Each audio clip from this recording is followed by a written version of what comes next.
Hey everybody, in this video I'm going to show you how to put a Volkswagen Taos into neutral if you have a dead battery or you don't have the keys for the vehicle and you need to tow it.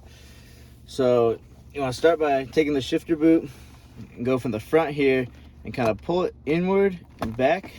And I'll kind of show you once I get that off, just because you're trying to get it to release these tabs here. You don't want to pull from this side because these tabs kind of push in that way. So I'll pull that up. Then I'm going to grab the camera here real quick and show you. There is a little yellow dot right there. So you want to take that little yellow dot, press down on it with a screwdriver,